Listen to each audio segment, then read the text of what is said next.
Synthaholics. It's the Rock and Apple podcast.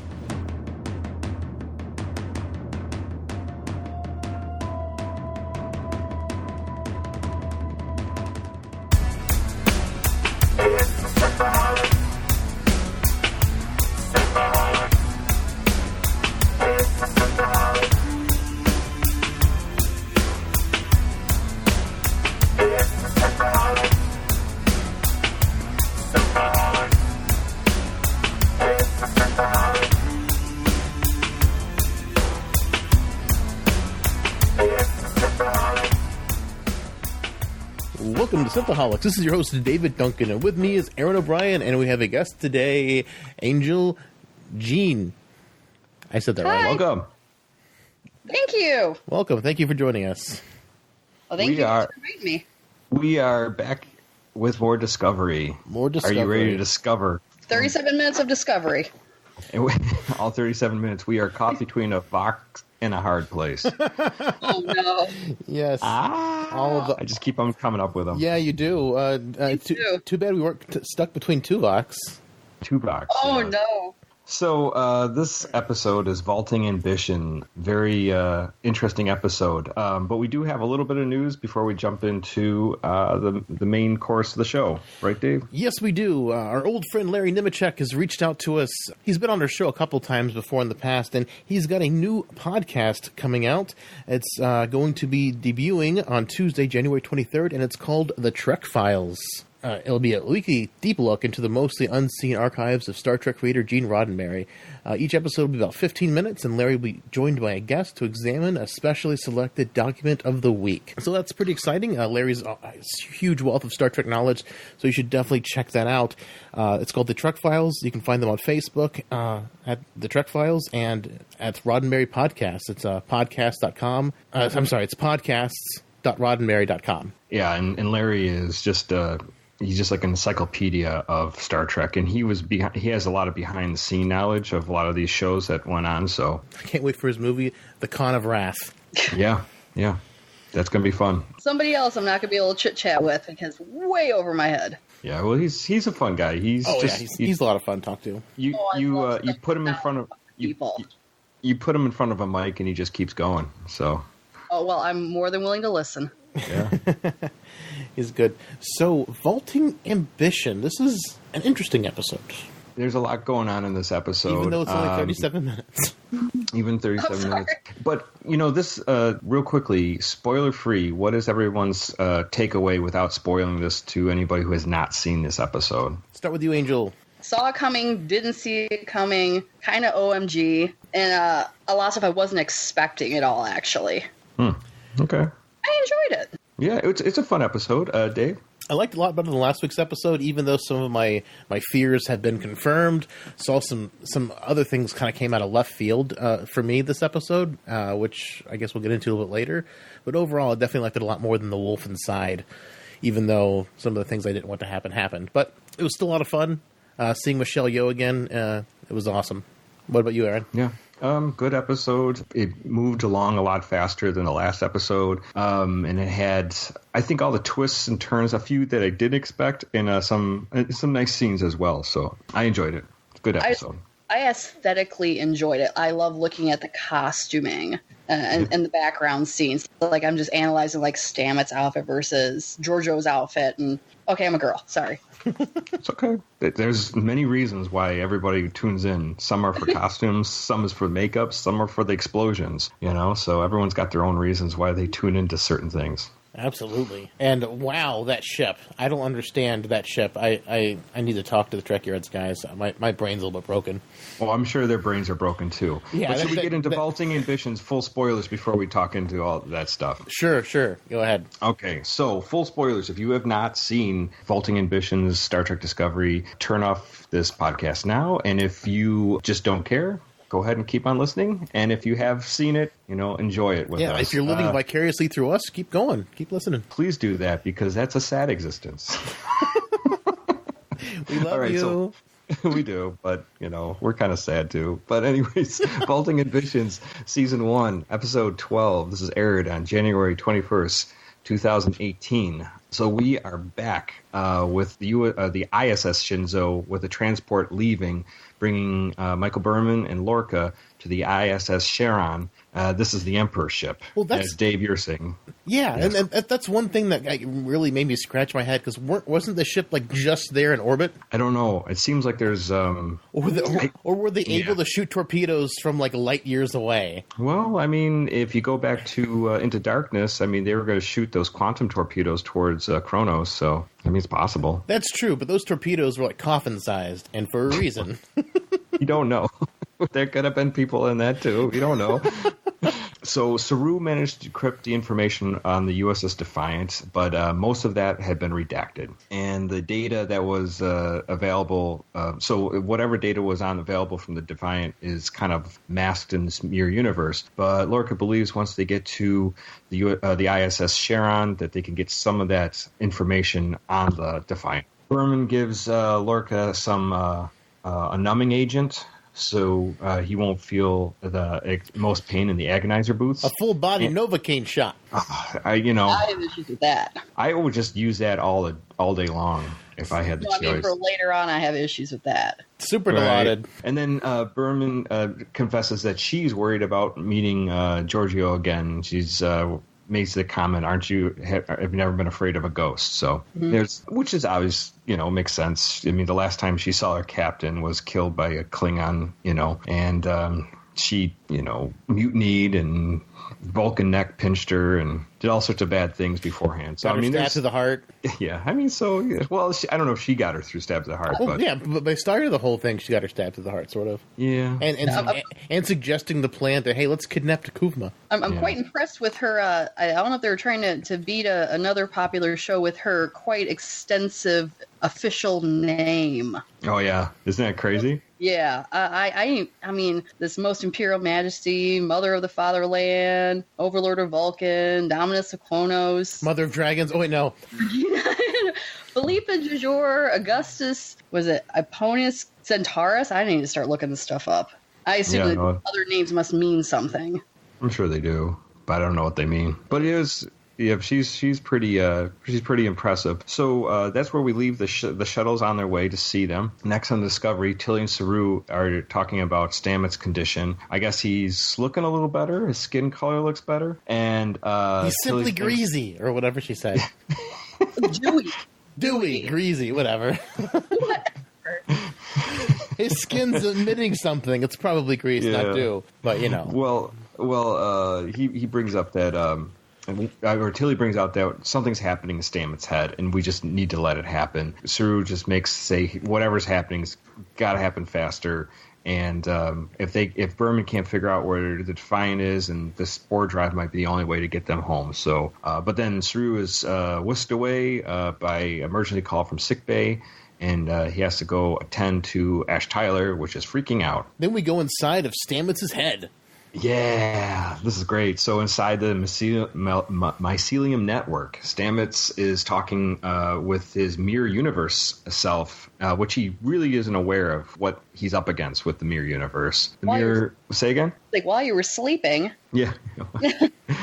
I've been walking around here. Mirror Universe Stamets says that they shake hands with the Prime Stamets, and they're transported to a recreation of the Discovery. I thought that was kind of a weird choice, don't you? That they were kind of like, let's just go back to the set where you're most comfortable. Well, it's that's also to save money, because they can't keep rendering all that CGI fungus forever. Sure, but couldn't they do maybe his home where he was born or something like that? That's a new set that costs money. What? They could just use a CBS set. Hey, we're using this for a day. Oh yeah, let's just go to a Law and Order set. Yeah, go to Law and Order. Use that or whatever. It wouldn't look futuristic enough, but that's true. Maybe put a hologram in. Yeah, I mean, I don't know. Anyway, so they need him there because they need him to go. Mirror Universe Stamets needs regular Stamets to help wake him up, which is why they went there. It seems like he's mining Prime Stamets for information on the mycelium network. So But anyways, the Mirror Universe explains that he's ended up here at experiments that went wrong in his universe, and his physical body is also in a coma. I'm surprised it's also not in an agonizer booth. He could be just for fun, Maybe Yeah, What's a coma victim? Throw him in What's a coma victim doing an agonizer booth? That'd be a fun trick. I'm sure all these things have been tried in the Mirror Universe. So he's been trying to reach out to Prime Stamets, and that's Prime Stamets kind of says, that's why I've been seeing all these flashes about this universe. So he's like, it's all coming together. Like I saw the palace, and I saw all these other things that are happening. So there's a couple little scenes where they explain things, and it's like, oh, okay, that's kind of nice that they explained it. I mean, it kind of made sense to me. I mean, the couple things they explained in this episode, I liked that they explained it, but at the same time, I kind of already assumed that was the case anyway. This and something that Laurel says later. Yeah. So then we go forward. Basically, Mirror Stamets wants Prime Stamets to navigate him out of this network, but there's a corruption in the network. So there's something going wrong. There's some kind of rot going on with the mycelium network, or something's going on with at least on their ship. And apparently the Mirror Stamets got taken away and lost within the network for days, and so while they're running from this corruption that's going through the ship, they escape to engineering, and this is where the Stamets are trying to get their way out. They're trying to figure their way out, and Prime Stamets kind of explains to Mirror Stamets how they got there. So interesting scene, and I was finally happy to see Stamets back in action. I was happy to see Stamets back in action too. I was almost kind of waiting for Mira Stamets to be like, is that a Klingon ship? Because I wouldn't have assumed they would even see Klingon ships that big in the Mirror universe, with how much they've been beating down all the other races. Right. Well, if anything, Mirror Universe always plays it cool, and absolutely. They act sly until they can, strike. So then we finally get the Palace ship. This is the ISS Charon, and Berman Lorcan are brought before the Emperor and her Great Hall. Is that a sun it's built around? Is this thing bigger than a Dyson sphere? I don't know what that thing A is. Dyson sphere is built around a sun. The sun's inside of it. Yeah, I know, but that would just be a shell around the sun. This has got open vents to it, but this is like it would be even bigger than a Dyson sphere. Well, maybe it's not one AU shell, People but with still, issues should not park next to a sun. Well, it's like they're parking around the sun, unless that's just some kind of energy source they're harnessing that looks like a sun. But even on the computer graphs that you see inside the ship later on, they're showing that star or whatever that is in the middle of it. It could be a red dwarf, but still, the idea, the immense size of that would be unfathomable, and then also the gravity around a red dwarf is so incredible. It just seems too much. I don't know. I mean, maybe there's something else going on, but that would be some incredible tech if they can do that. And even if Spock, what was it, Angel? That maybe it's like the ultimate solar power or something. Those panels are killer. The best solar power. No, but at the same time, even if in the original Mirror episode in TOS, Spock goes to he does something and I don't see how it could really destabilize that culture with the power that they have. I don't understand how they became under the heel of all the other races like they were in Deep Space Nine. That just doesn't make a lot of sense when they've got this kind of power that they can build around maybe a star. Maybe it's not a star. I don't know. It looked like a star to me. Well, I got to disagree with you, Dave. This is my problem with Mirror Universe and Klingon culture. I just don't think always looking over your back and betrayal is the only way to raise their ranks. That's no way to build a sustainable culture. But Giorgio said it's been around for thousands of years. So, I know. This universe has been this way since, Roman Empire? Pre-Roman Empire. Well, I mean, it's probably been a long time, but whatever the real reason is, it doesn't make a lot of sense to me. It would be very difficult. It's crazy.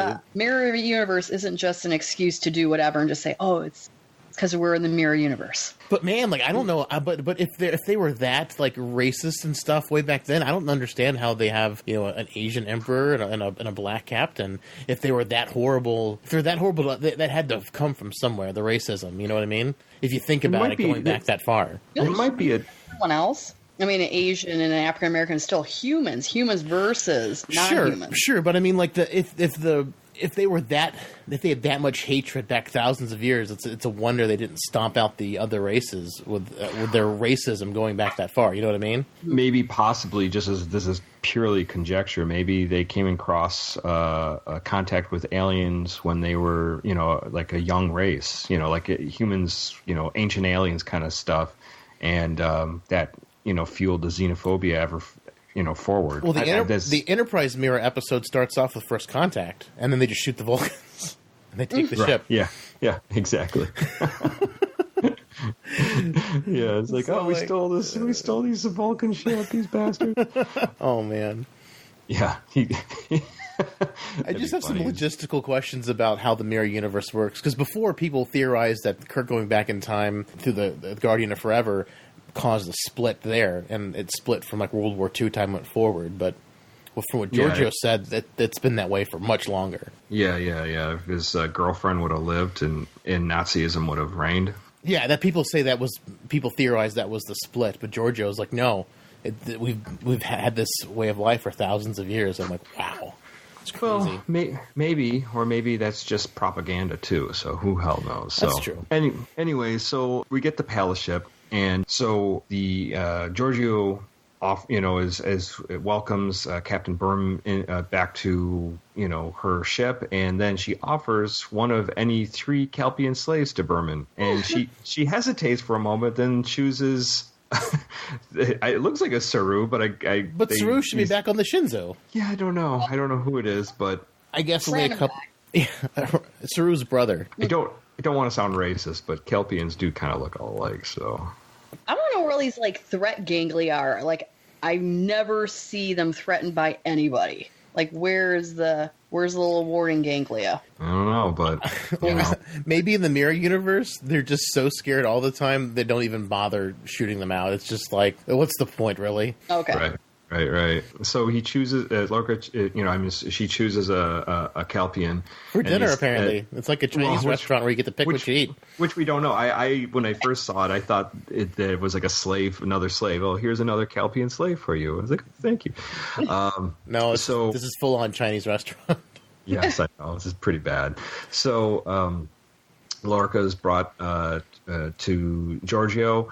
And he refuses to bow to Giorgio, and then Giorgio just basically beats him down and promises he'll live a long life in the agonizer booths. And then he's taken away. And he smiles again. He's loves it. Giorgio says he's glad to... Agent. She injected him with that agent. Anesthetizing agent. Still, right. I just can't believe... It'll last forever. I just have a hard time buying Lorca just wanting to go to these agonizer booths. He had a plan. He did have a plan for sure. So, Giorgio was happy to see Berman did not die chasing Lorca, and then she promises everything will the way it was, and then she refers to Berman as her daughter. So we have a different person who's adopted Michael. So yeah, that came as a surprise to me because I was really hoping for the lover angle, and that's why I was hoping there'd be a lot more drama between them. Different from that. Yeah, what is that? I totally called that wrong, but I was really hoping for that because it would have been so much more of a complicated relationship. Oh, that would just be disturbed. That would be probably more disturbing than Saru giving Berman that bath in the last episode. I know, but that's why I was hoping for it because the mirror universe they do weird stuff and then. Well, don't worry, it still gets uncomfortable when she's got to eat a Kelpian later. So who's a threat ganglia? It's my favorite part. Here, you can have it. So back on Discovery, Tyler's screaming Klingon and cursing the humans, and the doctors don't know how to fix Tyler. And Tyler has, Tyler's personality reemerges for a second and asks Saru, if please help me. Is Michael okay? Is Michael okay? And then, he says, yeah, she's fine. And then he starts screaming again. And then we get a scene where Lorca's thrown into the agonizer booth again. So Lorca's back home where he enjoys to be in the agonizer booth. Faking it. He can't stop coming. Oh, God. Man. Well, while Lorca's, having fun in the agonizer booth, Berman and Giorgio are eating fresh Kelpian, and the Emperor offers Berman a taste of delicious gangula, and I hope she never tells Saru what she just ate. So. Oh, man. I can't wait for her to come back. It's like, yeah, your ganglia are really good. Yeah, every time that gangula comes out, she starts going... She licks her lips. Okay, the last episode she was talking about how much this place was going to rub off on her. You know, maybe she will get hungry for Kelpian later. It'd be funny. She's always hungry every time she sees Saru. And she's like, do your ganglia, do they grow back like hair? Can you cut those and do they grow back? Can you put some butter on that gangula? Asking for a friend.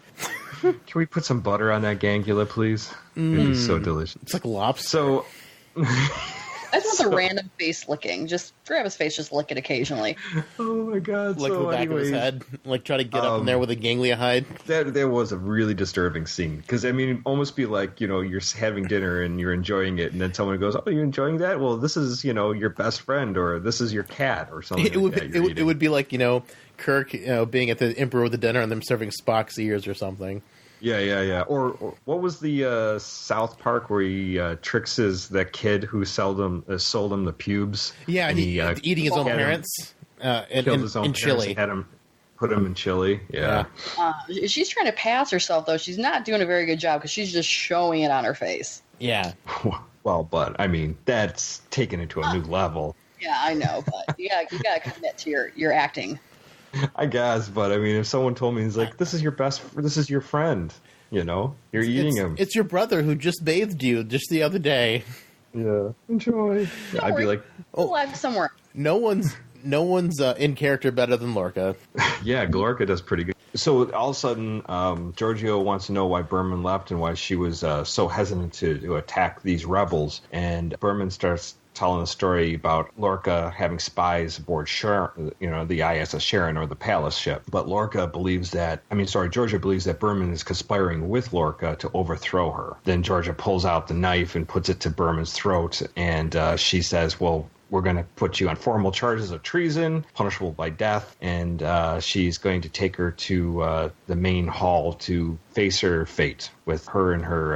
a semi-public execution. Yeah. Only with her guards, though. I thought they were her, not guards, but her... her staff? Not staff. They were like council. That's what they were. They were council, yeah. They were going to get together with her council. So, but anyways, so that was surprising because it seemed like it got kind of lovey-dovey between Giorgio and Berman all of a sudden, and then all of a sudden it was like knife to throat. So we're back in typical Mirror Universe, territory. So back with Stamets and Stamets, they're trying to work their way out of the network, and Prime Stamets finds out what's affecting.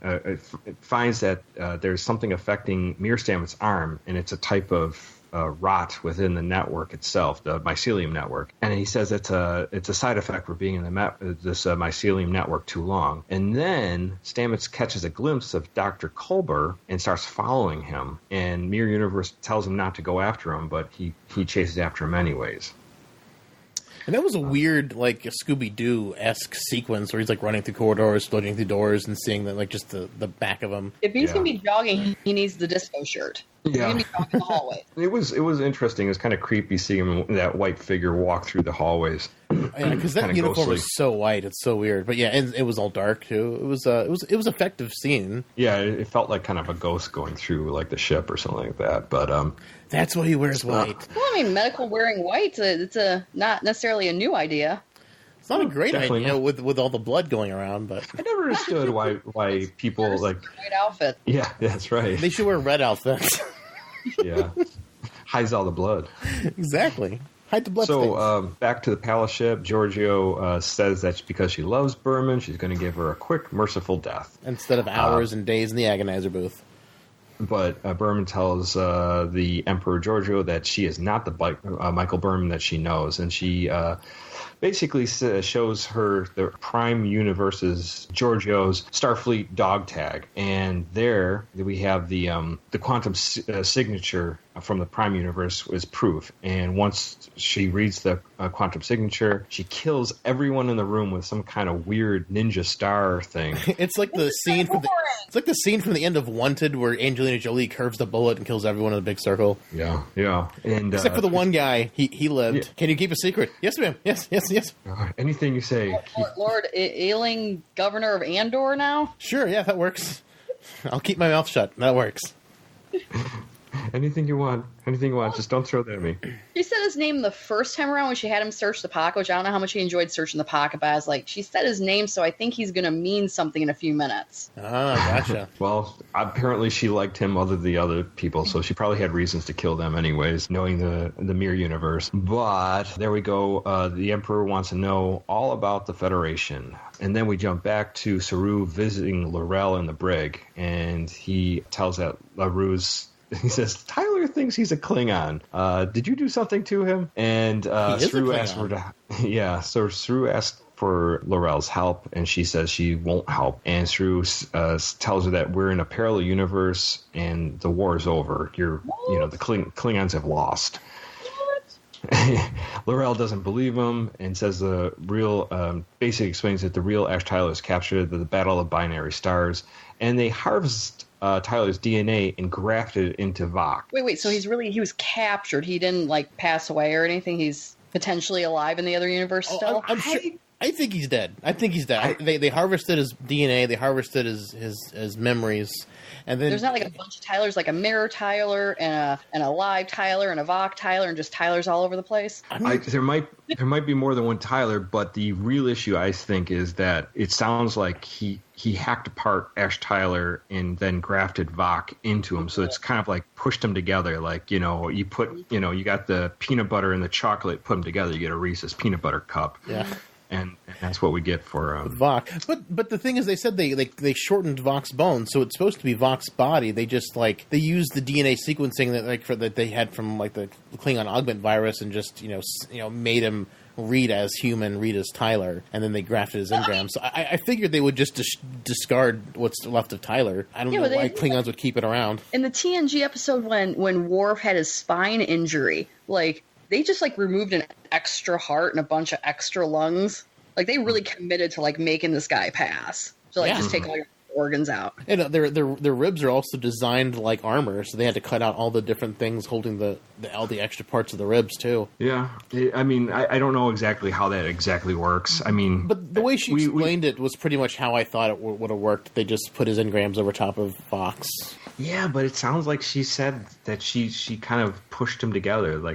I don't know exactly how that works, but I don't know. Maybe they scooped out some of his organs and put them into Vok. It's more specific than we've gotten so far, but it's still vague. Mm-hmm. Still vague, and it's really, I've said this a million times before on our show, two alien races coming together in any form is totally ludicrous, because but we're not alien races. We were all seeded by the same alien, like in the TNG episode. I don't remember off the top of my head. Oh, I couldn't handle those aliens. You couldn't handle them? That episode, you all put all the little pieces of the artifact together, and you just get a message. Yeah. Yeah, the Kumbaya message. Mm-hmm. Everyone's related. Ooh, that's why you're all bipedal. We seeded that's why you can breed with each other. Mm-hmm. That makes at least a little sense. Yeah, see, they covered their bases. You're supposed to clear it though with your chief medical officer though. Yeah, yes, it helps. That helps. It helps, But anyways, so yes, that's where we get the reasons why Ash Tyler and Vok are together, or whatever they are. Yeah. Ash and Vok together forever, true love. Together forever. Marriage that brings us here together to die. That bless of the arrangement that brings Klingon and human together. Today. So back on the Mycelium Network, Stamets chases Culber through the halls, and he winds up back in their quarters. And this is where he finally meets Culber. So, like they did say, Culber does come back, and he does have a scene. So, and they Culber tells Stamets that he died. He's got to try to work working through that. And then it's like, oh, I wonder how it used to be. And then they're together brushing their teeth again. And Stamets says one of the strangest things I've ever heard of. This was my favorite time with you. I'm like, really? Brushing your teeth? That's like the weirdest time. That was my favorite time with you. I don't know. People like, they wind up their day and how they end their day. Some people like that. Yeah. I still don't get it. Like, was he hallucinating? Is this like the afterlife? It's the afterlife. Like, where are all the other dead people? Like, it doesn't quite come together for me as to why Hugh is there with Stamets. That I wondered too. Is like, did somehow he become part of the mycelium network? Well, he said he understood that Mir Stamets was like, started figuring out that he was sending him the images. So was he like, even though he's like comatose, was he aware of what Tyler was doing? Like, and he's just like manifesting that in his mind as Hugh, because I can't see where he fits into this. I think it's a little bit of. They said the mycelial network connects everything with that's alive in life, and he says he remembers being held, and Stamets also says he remembers holding him too. Right. We saw in the last episode. So they said they both remember it. So maybe Stamets is aware, but only subconsciously aware of what's happening in the real world, and basically, like Admiral Cornwall and all kinds of people showing up there. Yeah, so they're all just showing up. Like, get out of my room. Like, hey, we're going to hang out here for a while. So it's like one of those subconscious things where people see their dead friend or whatever, but it's just their own subconscious.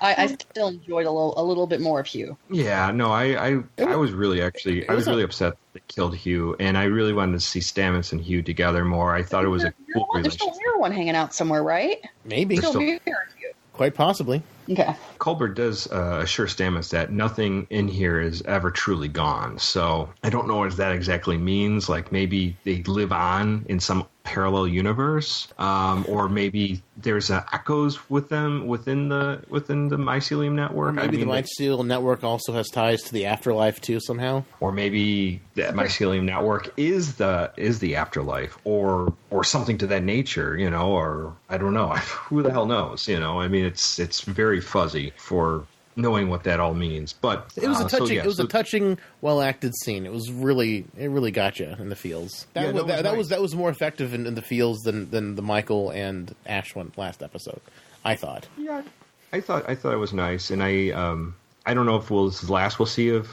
Colbert, but if that is, it's a nice send off. Other than his neck getting twisted, so yes, I was happy that happened. So back on the Palace ship or the Charon, Giorgio can't see any reason to help Berman and the Discovery get back, but Berman knows that Giorgio loves her Berman and believes, but Giorgio thinks that the idea of the Federation represents a dangerous idea of everyone working together, and she explains how getting through interphasic space drove the Defiant crew insane. But she offers a trade that for Burma's freedom, for the schematics of the spore drive, she'll let them live. But my question is then what was Mir Stamets doing hanging out in the mycelial network if it wasn't the spore drive? Because it was the tardigrade originally in the spore drive, and then when the tardigrade got kind of burned out, then they threw Stamets into the spore drive. Mm-hmm. So how did Mir Stamets get into the mycelial network if there wasn't an original spore drive? That's a good question. I feel the same way. But he said they're both the mushroom scientists. Field.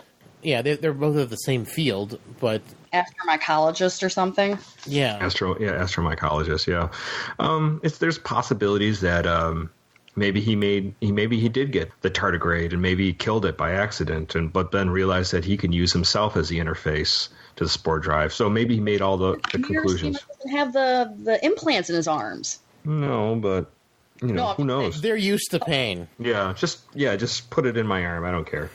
Yeah, now he's got that weird other kind of fungus on his arm instead.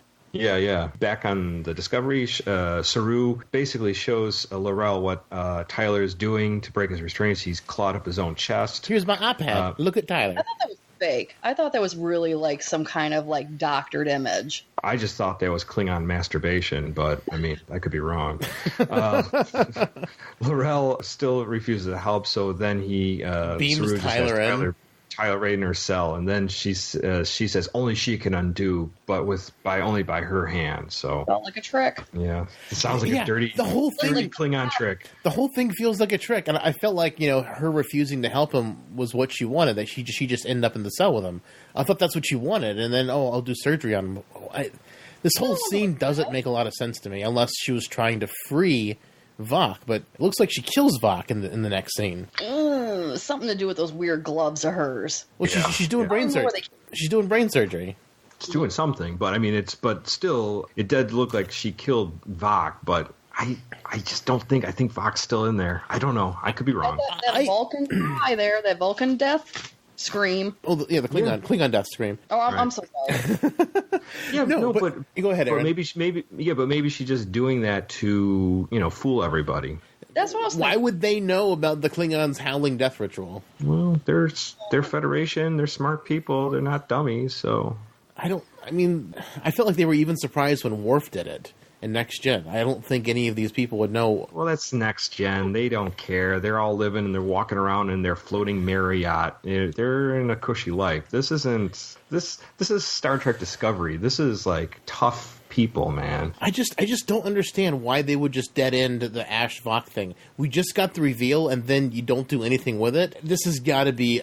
I hope it's another misdirection because it does other times. So because because everything's been misdirection. The Ash Vok thing, they were trying to that was misdirection for us not to look too closely at Lorca. Mm-hmm. And now we got the Lorca reveal, and now there's more misdirection with Ash Vok. Maybe I hope Vok isn't dead, because then that would kill the Deep Space Nine theory where he's the albino in Deep Space Nine, and a whole bunch of other fun theories that go out the window if they really kill Vok. And then I hope Vok's not dead. That's weird.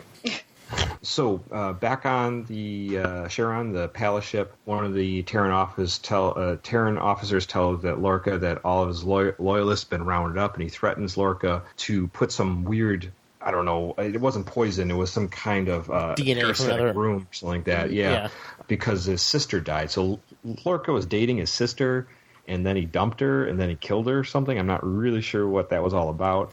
But he was pretty pissed off that he killed his sister. What's her name? It's there's so many women. I was holding on to the fact that I was hoping that he was still regular Lorca, because Lorca wouldn't know. Yeah, because he would know. Yeah. He is so committed to the role. He's so committed to the role, and he doesn't care. He says, just say his name, and he saved me. He's like, I don't know, and he's just the fact that he didn't know. I think I felt that way, too, until what happens afterwards. So then he does kill the loyalist, the Lorca loyalist, and he explodes.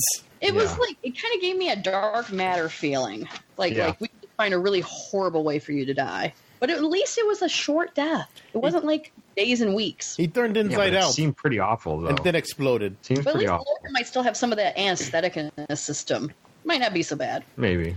I don't know. But I don't know. Exploding seems not fun. Yeah. Well, and this is after that we get the scene where L'Rell is working on Tyler, and then she lets out the death cry. But we already touched on that.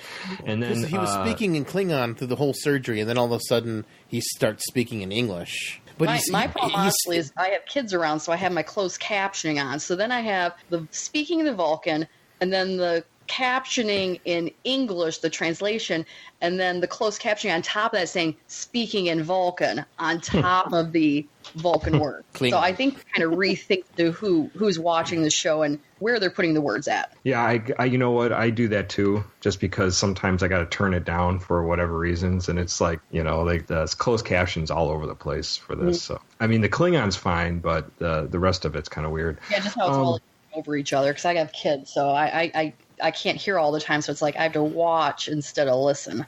But the interesting thing about him switching from Klingon to English, the train of thought was still the same. So maybe she only killed part of Vok? Or maybe she didn't at all. I mean, I don't know.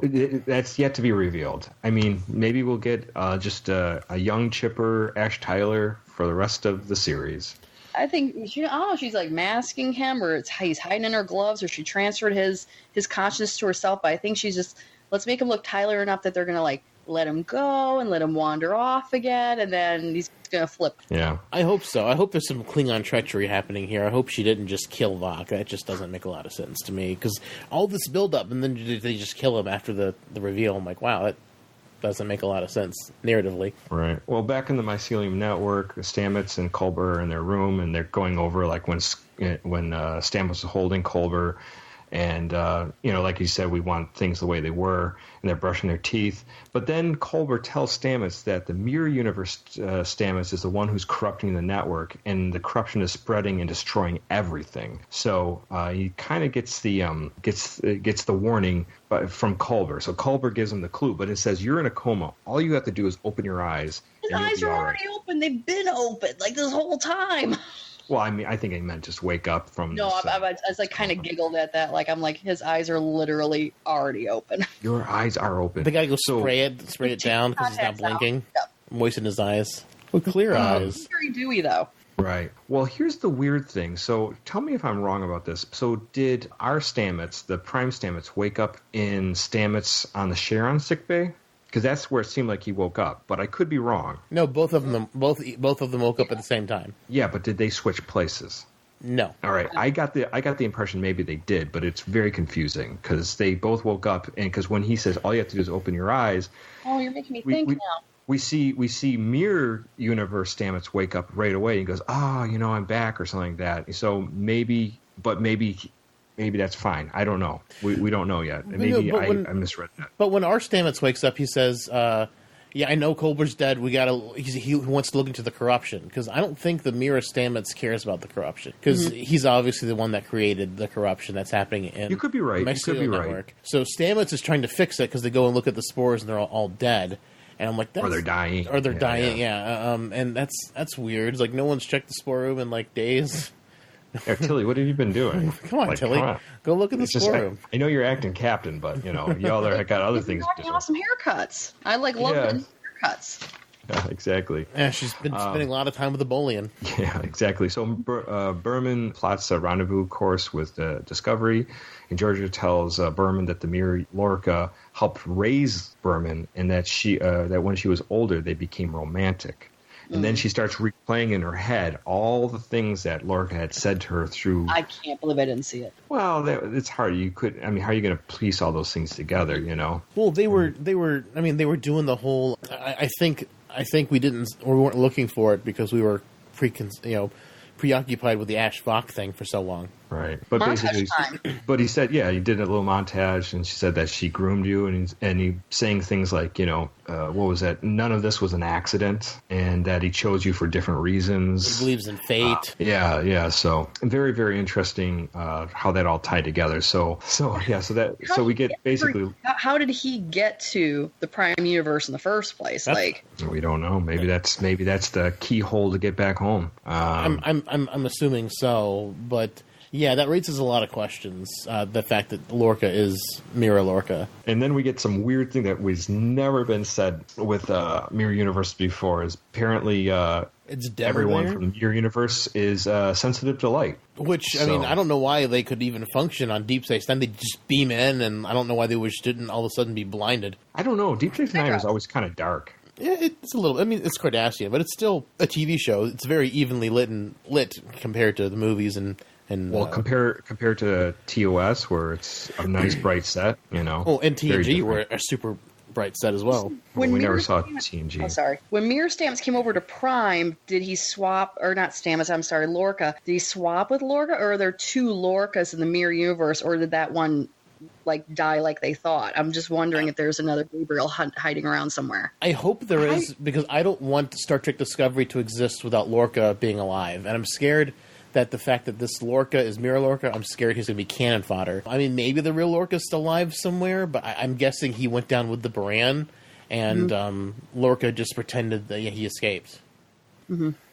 Yeah, and obviously Berman realizes that her Lorca is actually Mirror Lorca. So that was basically your fear in the end, Dave, that Lorca was a Mirror Lorca. Yeah. And that's the reason why he acts so sneaky. He's always underhanded. I just really wanted him to be Section 31. I'm just so annoyed that he's a Mira, because I feel like it's making things too complicated for one season. They've already had the thing with Ash, but it seems like they're throwing that away. The entire thing feels like it was a smokescreen for Lorca. And I'm just like, why? I mean, I don't know. Right. And that's basically where we end off. Basically, Lorca had broken out of his agonizer chamber, and it seems like he's on the loose. Yeah, he kills the captain of the ship, and once he steps on his head, he's like, yeah, your sister's name was this. He says, I liked her, but, something better came along. So, and that was the end of it. So yeah, that's the end of the show. So what were your takeaways from this exciting episode of Discovery? Start with you, Angel. I was OMGing all over the place, but my idea is like, is there some kind of ulterior kind of plan here? Or is Berman really going to team up with Mirror Giorgio to somehow kind of overthrow other things? And like, is it the best of both, the least evil? Like, I don't understand why she opened her mouth in the first place and just spilled everything. There had to be some kind of ulterior motive or some kind of plot that she was running here. Well, I mean, yeah, Unless I mean, she was going to die and she really just spilled her guts.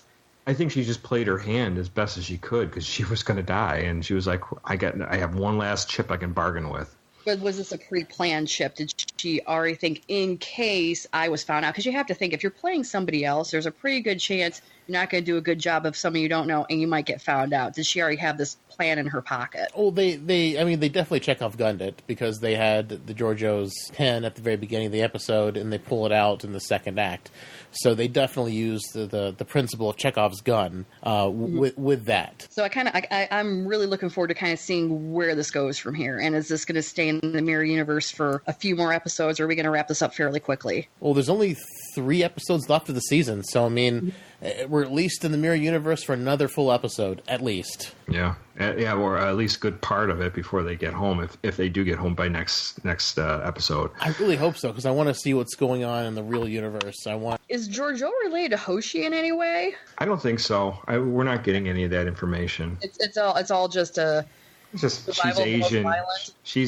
She's Asian, and maybe, but who knows? I was kind of hoping there'd be a lineage thing, because it just seems astronomical that you'd have an Asian empress, something else, and then another Asian empress if they weren't biologically related. You know what I mean? Yeah. It just seems like a kind of a far reach for that to happen, since I assume the empire is basically whoever kills the emperor becomes the next emperor, a la Roman Empire. Right. So, but it's like they mentioned the Defiant, which was great, but I would have liked some more tie-ins to the other series. Just a little, maybe a few more name drops or some plot drops. Yeah, but I mean, we haven't seen the Defiant yet, and I mean, maybe it'll come by next episode. But just the fact that they name drop the Defiant into the Mirror Universe is a huge thing for Enterprise and for the original series. So I don't know. I mean, they're definitely talking Tholian Web stuff, because they talked about the that interspacing space, interphasic space that made them all go crazy. So I mean, they're definitely referencing some good classic Star Trek here, which is fantastic. And if Mir Stamets and Prime Stamets are the same person, even though he doesn't have the special connections in his arm, can Mir Stamets get onto the Prime ship and operate the spore drive? I don't know. That's a good question. Yeah, we don't know. I don't. That's the next thing is what's Mir Stamets' play now that he's back on his ship, on the Palace ship, if that is Mir Stamets on the Palace ship. So they spend enough time on his storyline that he should fit into the next episode or in a few next episodes in some kind of big way. Mm-hmm. Yeah. Like, there's barely any Tilly in this episode. Dave, what's your takeaways from this episode? I enjoyed it a lot more than the Wolfen side. It was fun, well written. It felt faster. It felt like they were doing more with the time they were given, even though it was a shorter time. I'm disappointed that Lorca's from Mirror Universe. I'm scared they're going to kill him, because he's by far my favorite character on the show. And like we were talking about with the Vok thing, I'm disappointed if Vok is really dead, because it just seems like a huge part of the plot line of the show has been is he Vok or not? They finally revealed it, and then they just dead end that plot line the episode later. I'm like, that didn't go anywhere.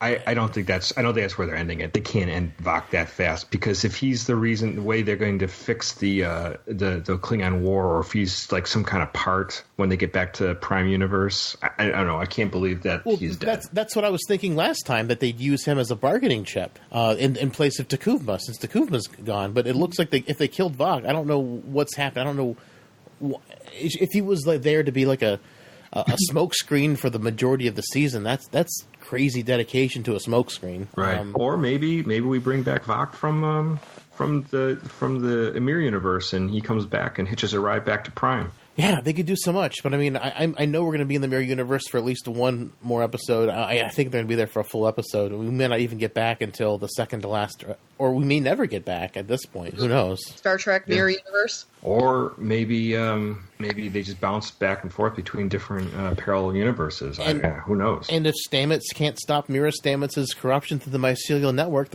network might be damaged forever. Might collapse, and that's why they don't ever use it again. And then, so that also busts my Section 31 theory, where that's how Sloan got around. But Sloan, from Deep Space Nine. But Sloan never had a spaceship. They said there was not any transporter residue in Bashir's quarters. So the spore, a portable spore drive for these guys makes perfect sense. And then if they're going to kill that plot line too, I'm just like, I don't know. You had all these great ties, and you're killing them. I'm like looking at it from like a medical perspective of the spore drive has some type of infection. Is there some type of treatment or spore drive antibiotic or something they can do to treat this at all? Well, I mean, Culber and Stamets kind of were a couple. There's another Culber out there. Yeah. Well, I mean, they keep leaning on the mushroom science, and mushrooms are supposed to be very self-healing. And last episode they said, they're the one things that meld both life and death. So maybe that's how Culber was in there too. Maybe since mushrooms, thrive in death and in life, maybe something. I was thinking there's a treatment for these damaged spores because he opens up the bay and they're all damaged. It's like, well, how are we going to get back now? Because how are we going to run the spore drive? Even though they had enough spores to treat Stamets, but those were in those little tubes in the wall. Right, yeah. Right. But possibly, maybe you scrap what's in the actual Discovery, and you regrow them, and it might take a couple of years, but get a new culture grown. In the preview, it looked like Stamets was like taking some medicine to him, so maybe he can recover some of them. What about you, Aaron? What are your takeaways for this episode? What surprised you and didn't? I don't think the Lorca thing surprised me as much. I know it was what you were holding out that was not going to be the case, but it just felt more and more it was going down that road. I don't think it wasn't super surprised. I don't think the Lorca thing surprised me. I just didn't want it to go that way. But more and more it looked like it was going to. So I wasn't surprised. I just didn't want it to happen. Yeah. The Mirror Universe thing, like I said, I always had a little bit of issue about it. It's not a fun romp through the woods to see what happens in a Mirror Universe, but it's always been one of those things like it just doesn't make a lot of logical sense to me. But it's to me right now, and it's just me, it just seems like it's dragging a little bit too much in the Mirror Universe. I want him to get out of it. Mm-hmm. It's not that I'm sure some people love the Mirror Universe and they're in their glory. That's cool. It's not my favorite. I kind of thought it'd be maybe a 2-episode thing and then they'd bounce out, but it looks like they're going to stay there. So yeah, but the longer they're there, the longer that the Prime Universe doesn't have the Klingon cloaking technology too. Yeah. Right, exactly. But as of last episode, it's only been 48 hours. So it's only been like 3 or 4 days max. Well, no, I get that on their side, but on my side, it's taking a little longer. I completely agree with you, Aaron. I like Mirror Universe for like 1 or 2 episode jaunts, but the fact that we're going to be in there for 4 full episodes back to back. I mean, the Deep Space Nine Mirror Universe has always kind of rubbed me the wrong way. They're just kind of weird, so... Yeah, they were just weird one-offs, and my problem with the Deep Space Nine Mirror episodes was that I just didn't like how everything had reversed and how everything just fell apart because of Spock and Kirk from the original TOS episode. It just didn't feel like the Mirror Universe anymore. It just felt weird. Like Sisko was weird, and O'Brien was weird, and Kira was into herself. In the older series, the characters were more fleshed out before they hit the Mirror Universe. So you got to see their alter egos. We only after 7, 8 episodes, we only know these characters so much, and then we're expected to kind of look at these flipped versions of them. And now we can't even figure out who's who anymore. Yeah, that's a good point. And even Lorca now that we're seeing that he was always been the Mirror Lorca makes it much more interesting that he's just has no scruples. I mean, looks so weak because she's just been able to be manipulated by everybody. She's manipulated by Georgiou as her quote unquote daughter. In this universe, Lorca just hopped on in and just somehow talked her into doing whatever he wanted. She's looking to be weaker and weaker as a female character. Well, at least in the Mirror universe. But I mean, this was Prime Burnham that was manipulated by Mirror Lorca. Yeah, well, He fell right into all of his plans. I think everybody did, though. Even Admiral Cornwall. Yeah, Cornwall. Even Saru with his ganglia didn't sense that threat. Yeah, exactly. The other thing is, I do enjoy the Stamets. I really like Stamets back. I really enjoyed the Culber Stamets, kind of, if that's their last goodbye or however that was. I wasn't really, we don't know what's going to happen, but it felt really nice to see them, make that last connection. Because when I saw Culber die like that, I was like, oh, that's so brutal just to kill him like that, and then we'll never see him again. So yeah, we got Dr. Pulaski thing. Season 2, we get a new chief medical officer. yeah, maybe. Yeah. I mean, we just don't know, but interesting. But it was good to see that, and I think Dave said, and I felt the same way. It was a really good scene between the two actors and characters. So I just have so much of a problem with Lorca being from the Mirror universe. I feel like he's got to have some kind of time reset thing like Harry Mudd does, because everything had to fall in such perfect place for everything to work out just the way it did, just for them to get back to the Mirror universe. Like, So Jump Upers went back in time too. everything. It just feel. I mean, I don't think he is for real, but for his plan to work, I feel like he must have had to try it a couple times for everything to work out the way it needed to work out, for him to get back to where he is right now to try to take over the Mirror universe. Just so much happenstance, and then the fact that he's willing to go into the agonizer booth. It's just hard to believe that his plan worked that perfectly. And what does it mean for a character like Lorca? That means that he's the mirror. He's kind of the evil version of Lorca. It takes a Mirror universe Lorca to start winning the war against the Klingons. Ooh. We're not about the angels of our better nature. We're talking about what's evil about humankind, and it takes that evil to win the war or get close to win the war. Yeah. So It's definitely an interesting thought. You needed like the evil racist person to help win the war. But maybe real Lorca could have been shady too.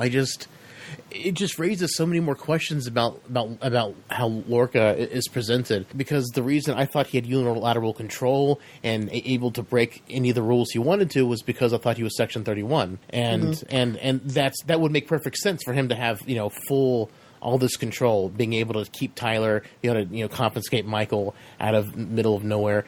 Just he had the power because they wanted him to win the war, and so I thought that was also part of Section 31's don't give a fuck attitude. Well, and maybe that's still the case, Dave.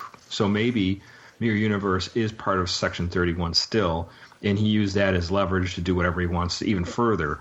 But the other question is, on top of that, so maybe Prime Lorca is still alive, and he reversed roles with him, and somehow Prime Lorca was always in hiding in the Terran Empire, trying to escape. Because remember, the Lorca went against the Emperor and tried to usurp the Emperor. So maybe the Prime Lorca came into that universe and was trying to get rid of Giorgio because he knew that the whole thing was evil and was trying to fix it. Yeah, there's a time frame issue, because obviously, Lorca's using the excuse of the Battle of the Binary Stars for the eye issue, so we know that he came in sometime before that, but how long has he been here or there? Right. Well, at least since Michael Berman's been on the ship, as far as we know. I mean, because he's had the eye sensitivity since we first met him. So. Yeah.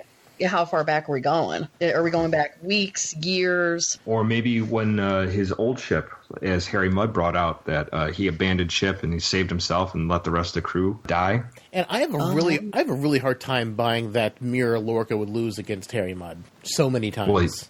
I love that montage. Like, how many ways can you die? Yeah, but I mean, that's a possibility. It's a possibility that, Harry Mudd was diabolical enough and had everything worked out in his favor that you wouldn't catch it. And it was only because we had Mirror Stamets that they kept repeating that thing. Yeah.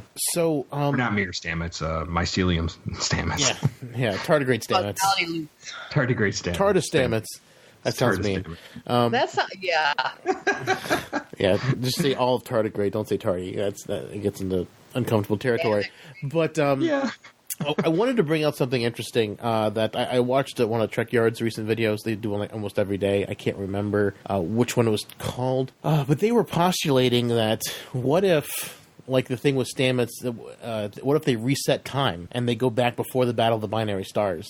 And that way all the deaths pretty much get erased. And that way most of the season gets erased, but Michael somehow still remembers, the things that happen, so they can stop, Lorca from going into the time. Or the crew remembers. Yeah, or the crew, and then they can stop, the Klingon War from happening. They can, negotiate with the Kuvma and then, stuff, have it turn out a different way. That way all your characters could still be alive. You could get Culber back. You could get, Philippa Giorgio back. You could keep Lorca. It's interesting. It's interesting, but I think that would be incredibly ballsy for them to basically. But you're throwing away a bunch of shows. I think it would be go backwards and then start over again. Yeah, but the dream scene. Yeah, but it might be an interesting way to reset things and fix everything. I don't think they're going to go that way because. Discovery seems to be predicated on making mistakes and trying to right those mistakes, no matter how egregious they may be. It just feels really ballsy for them to, if they're going to try and do like retcon an entire season right after you've done it. Because some of the best episodes are non sequiturs, like Year of Hell Part 1 and 2 and Voyager. Those are great episodes, but they're meaningless because it didn't really happen. So, They mentioned it though later on in terms of the temporal incursions and that when, was it Commander Braxton? Yeah. Captain Braxton? He talked about how many times Voyager had appeared in their issues with the timeline. So it still kind of appears in future episodes. Well, references. Yeah. Yeah, So but there's been lots of time travel things with them. But I don't think they can't pin that on Voyager because Voyager didn't. The guy was doing the time travel with his time travel gun. Still say, you showed up. You showed up on our radar. Well, yeah, but they messed with the time travel a whole lot of other times other than Year of Hell. Mm-hmm. But love it though. But yeah, it's just really, it'd be crazy if they did that. And it'd be kind of nice to get some of the characters back so you can get to know them, and you can get the real Ash Tyler back. You can have real Vok, you have real Takuvma. It would be an interesting way of doing it. You can keep Lorca in, but maybe you could get Lorca thrown in jail or, held by Section 31. We like real Ash Tyler because the Ash Tyler we grew to know was the one that was like bonded with Takuvma, was the ultimate soldier, and was the chief of security. And that might not be his real personality. He might be a big dud. Maybe. Yeah. Who knows? But I mean, it's an interesting thought. I thought that was an interesting thought. I don't know if it's going to happen or not, but I kind of hope it doesn't. But it would be interesting if it did. It's an interesting theory. I don't know if that's I don't know where that's the direction that Discovery's going. I think Discovery, like I said, is pushing these like really broken characters and where they're going. I mean, it's funny when you think of like the original series. Well, actually, from the original series, maybe skipping Deep Space Nine and into Voyager, you see really well-formed characters who are, from the Academy, and they're awesome people. If it's from, Kirk to Spock to Picard and Riker and, to Janeway. I mean, these are really morally upright, and they don't seem to really... People. Yeah, they don't seem like they don't fuck things up. They're all there, and it just, we don't see that so much with Discovery. Everyone's a little messed up. Saru's a little bit of pees his pants when things go wrong. Michael Berman is she's grappling with bad choices she made, and they weren't.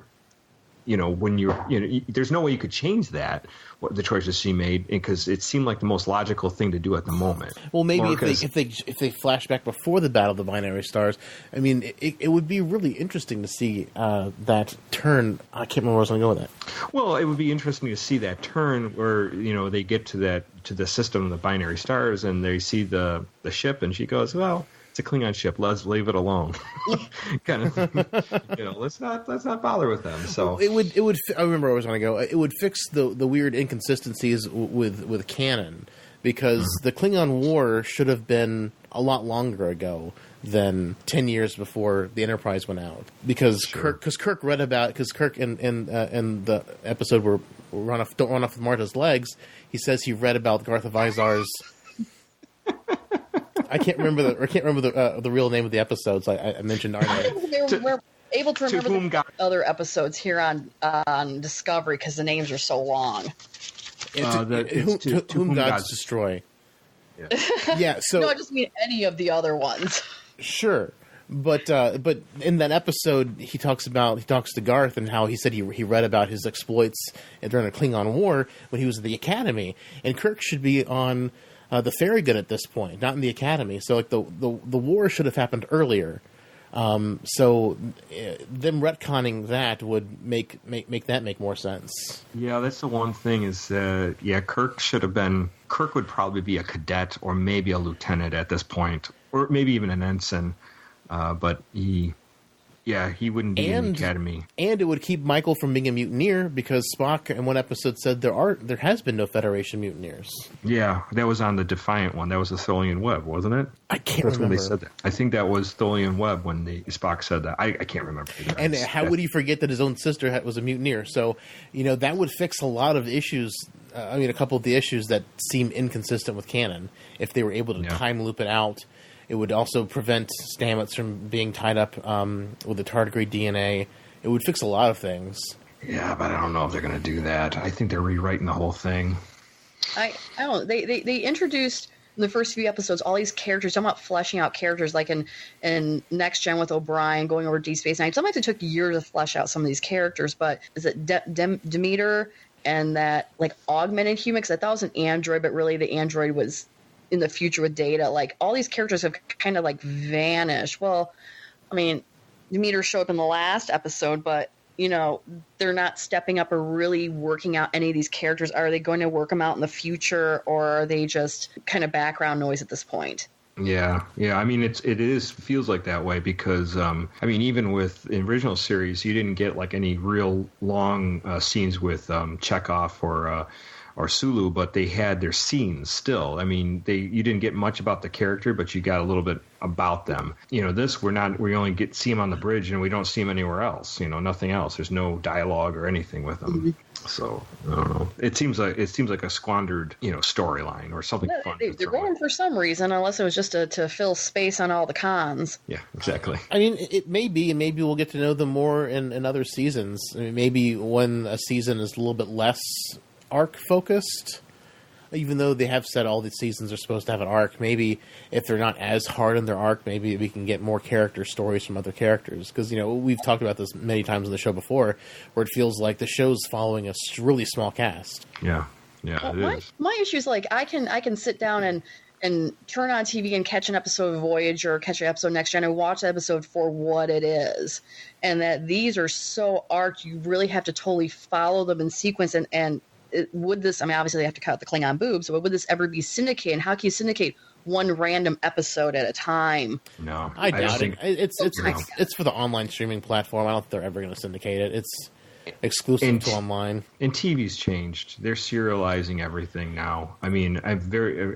Except maybe some sitcoms and some other, TV cop shows where they just investigate a new murder every week or something like that. It seems like it's all like, it's a serialized stories more and more. And people like that, too. I guess like Walking Dead or something, Yeah, Walking Dead, Game of Stranger Thrones. Things. Well, the thing is with the Klingon boobs, she's fully prosthetic over. You can't really see anything that's nudity to us, to people, because there's all these like weird ridges and bumps and stuff all over. You don't even know if you see a nipple. Well, where are the boobs when there's like Klingon boobs and then she puts on her prison jumpsuit and there's like no boobs? Yeah. Maybe she's got a sports bra underneath there. I don't know. Yeah. Well, and the other thing is, just the violence alone is pretty gruesome. Those scenes where Ash Tyler is being tortured and cut to pieces. Puts on some rough stuff though. Yeah. Well, I know, but I'm saying it's like I don't think you'd see that on a syndicated show. I think maybe 40 years when I'm a little old lady, maybe I'll turn on the old network and there'll be some old episodes of Discovery, like, rerunning, and they'll just crop out all the prosthetic news. I don't know. I think by the time we're old people, I don't think TV is going to be TV anymore. I think we're going to get the Running Man show, but it'll be more realistic, with Arnold Schwarzenegger. Well, I just think everything is going to be net connected. I don't think TV is going to come to your house like through a cable line anymore. It'll just be like everything's web-based in the future. Yeah, right. I guess I didn't think about my future that much. I'm a technology nerd. I I don't think TV's going to work the same way in another 20, 30 years. Everything's going, just with CBS All Access, having to pay for CBS to watch Star Trek Discovery on their online platform. Everything's going to be going to that. So I think everything is going to be like a pay-per-view channel where it's just you subscribe to it online. I think it's going to break down to shows, Dave. I think it's going to be what shows you're going to pay for. Oh, wow. Even further and granulated than that. That's crazy. Yeah, so if you want to watch Walking Dead, Discovery, and Game of Thrones, you only pay for those three. No, there's too much money to be made if they sell the whole channels. I don't know. Maybe they could sell shows. Could be. I think that's a good model too, because then you separate the wheat from the chaff from that, and you get You got to bait it with a few free ones though, because you can't. Nobody's going to pay for something well, I guess CBS All Access Discovery. Most people wouldn't pay for something they've never seen before. But that's the thing. In the future, I think everything is going to be an app. So every channel is going to be an app. So it's not going to. It's going to be totally a la carte in the future. I'll be a little late. You can't figure it out. Hey, I'm just going to say I saw that Maury Povich has his own app. I don't know what's on that app, but Maury Povich has his own app. So he has you can watch just his show and maybe whatever he has extra thrown on there. So his YouTube channel stuff. No, it's really weird. So I was like, I don't know what that is, but that's really weird. So sure. So yeah, this was an interesting episode. It was fun. Had a couple surprises, a couple expectations, and really interested to see where it's going to go from here. Any predictions? Oh, predictions on my end. I'm hoping Discovery, hightails it back to Prime Universe by the end of next episode. They'll be out of skin of their teeth. They'll probably have enough mycelium networked, plans to get through, and maybe the mycelium network on their end will collapse and they will never be able to use it again. And maybe we'll get Prime Lorca back. I don't know. I hope we do. But we saw Landry in the preview for next week, so we know she'll be in the next episode. Right. We love Prime Lorca as much as we love Mirror Lorca, though. Yeah, maybe he's a pussycat. Oh yeah. Man, I don't know. I just want to love Lorca. Lorca is like my favorite character. Do you have any? I feel like. Oh no, I was just saying. Do you have any predictions for next week, Angel? I just feel like somehow Burnham's gonna get burned. Like she's trading she all gets burned this. every episode. I know, but it's just like, why should she keep on walking into this? Like, well, we'll trade some information. We'll trade. She's not going to trade her engine schematics. That's just stupidity. But somehow she's going to get played by somebody if it's not Giorgio or Lorca. And I still feel like this, they really showed that circle Isaac. Like, he got that aesthetic, ding in his neck, and it's still kicking on. They could be hitting him with Cleon Payne sticks, and it's not going to phase. I mean, he's going to be able to, bust through. And he's going to be doing something, really serious this next episode. Well, it looks like from the previews that Lorca is going to, somehow overthrow Giorgio. I don't know if that's going to happen, but it looks like that's what they alluded to. Yeah, but that's the whole, which evil are you going to pick? Is she going to side with, obviously, evil Giorgio just to somehow not get evil Lorca in charge? She's got to pick the least of the evils. Well, are you going to live with Hitler or Stalin? Still bad, Yeah, I don't know. I don't know how next episode's going to go. I'm with you, Aaron. I really hope that next week is the last Mirror Universe episode for at least a season or two, and make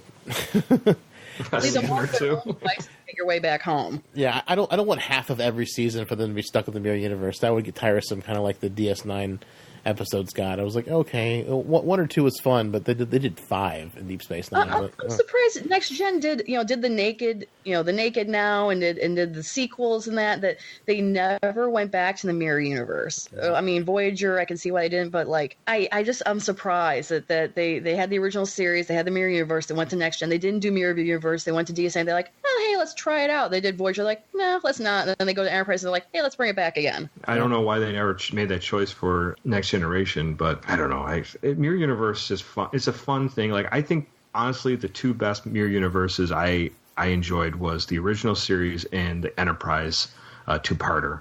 Mm-hmm. Those were the most fun for me. I agree. Those are the most. Although Despite Yourself was fantastic. Despite Yourself was right up there with them. I'm not counting this. Yeah, but Despite Yourself was pretty amazing. Yeah, for Discovery. Yeah, right. Anything else for predictions? No, I just really hope they get back next episode. I hope we see Landry somehow come back with them. I hope Lorca comes. Maybe Lorca just wants to.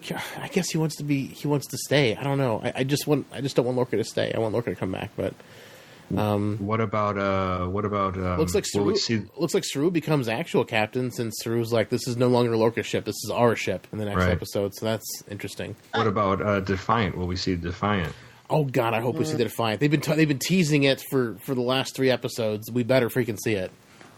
I know. That would be cool if we did see a Constitution class starship, even if it is modified or changed. I'd love to see them bring it to the Prime Universe. Just bring it back. Yeah.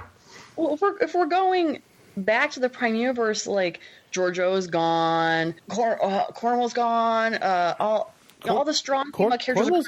Cornwall's not gone. Wait, I'm sorry. She said she was expected to make a full recovery.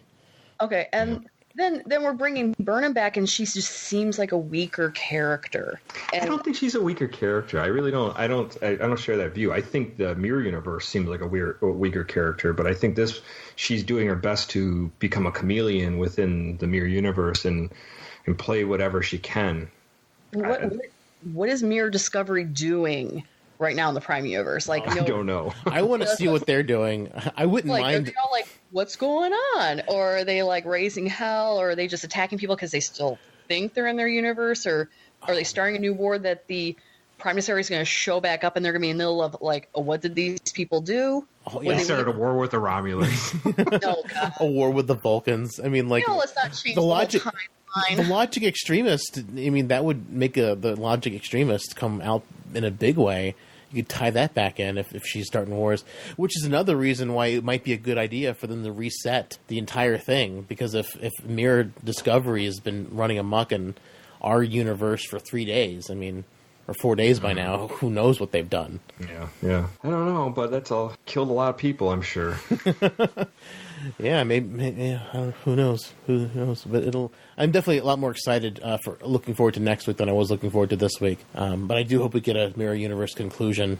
Yeah. It's kind of to me, it's kind of dragged itself out just a little too far. And it's not that I hate what I'm seeing; it's just I don't enjoy it as much. It doesn't. I guess my thing has always been with Star Trek. The conflict and the battles are fun, but I still want a little bit of real, exploration and seeing what else is out there, new civilizations and stuff like that. We're not seeing a lot of that. Well, I don't think we're going to see that till next season, honestly. Right. Well, I mean, if they're floating around the Mirror Universe, I mean, they're going to explore, but they're going to run into the same species that are in the Prime Universe, just doing something different.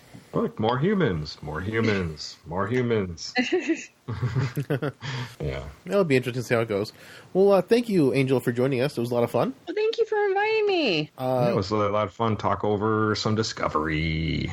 Thank you. Do you want anyone to find you on the social medias? You can let them know here. Well, I don't. I just only have my own Facebook page. I don't have any type of fan page or anything like that. I mean, I do. I go to Comic-Cons and I cosplay, but I don't have a page for that yet. Gotcha. Okay. Gotcha. Well, let us know if you ever decide to change that. And Angel's part of our group, so you might see her pop up here and there. Oh yeah, I've been following for a while. I enjoy it quite a bit, listening to the podcast and that when I have time. I don't have the apps to listen to podcasts. I usually kind of throw it on YouTube and listen to it, while I'm doing housework or something, hanging out with the kids. And cool. I have a extremely long drive to work, so it's over an hour, so I can stream an episode on my way to work. Ooh, that's rough.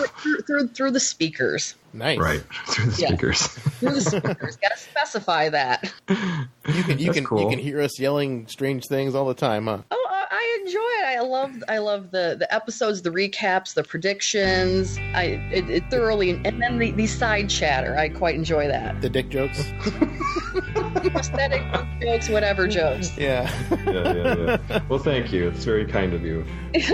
Thank you so much. And for us, Synthaholics, you can find us at synthaholics.com. You can email us at synthaholics@yahoo.com. Our music is provided by Warp 11. You can find them at warp11.com or on Twitter at warp11. Our intro is done by Dave Wilkes. personally, my Twitter is at David_J_Duncan, and the show is at Synthaholic Duo. I'm at Blackbird2004 on Twitter. And if you have a chance, please go to Apple's iTunes, give us a rate and review, preferably 5 stars, and write something nice about us. And also, if you have a chance, if you have a little money you could throw our way, go to our Patreon/Synthaholics, and that helps us just fund our site, and hopefully we can get more content out the more funding we get. So anything you could give us would be much appreciated. Yes, that would help us out so very much. And don't forget to subscribe to our YouTube channel, where I put out weekly drink videos, and we're doing an episode, a video episode for each Discovery episode. And those are staggered, so those will be coming out as soon as I can get to them. Yes, Dave's working his fingers to the bone. Yes, it's a lot of work, but it's a lot of work. I'm hoping it pays off, and I'm hoping everyone is enjoying the content that you can find there as well. Very cool. And one last thing, if you do have a friend or somebody you know who into Star Trek or is into sci-fi or into just listening to podcasts, direct them our way. Word of mouth is a wonderful way to share the show. Absolutely. Well, thank you all so very much for listening. Again, thank you, Angel, for joining us. Oh, thank you guys for inviting me. And thank you all for listening. Live long and prosper, one and all. And we'll go shit our pants. You're the best drinking friend I ever had. We did it. Cool, we're done. We're done. We did an episode of Discovery. I seriously thought Cornwall was dead. No, they said she was going to make a full recovery. Yeah, Jesus out of her. That must have been like I had a little few too many, and I just missed that part. Well, it could be. Oh. There's plenty of times I thought something was different, and I was like, "Did that happen?" And they're like, Dave was like, "No, that didn't happen." So, a couple times that's happened to me. God, I can't wait to. I must be the only person who was like completely surprised it was Mira Lorca. Like I heard people say like, "It's Mira Lorca," and I was like, "No way!" And then I was like, wrote just on my paper like, "OMG." Hello? Yep. Yeah, I'm still here. Oh, it sounded like you cut off. Yeah. I was like, no, 3 weeks in a row. Well, the History Creeps curse is coming to us. Don't say that.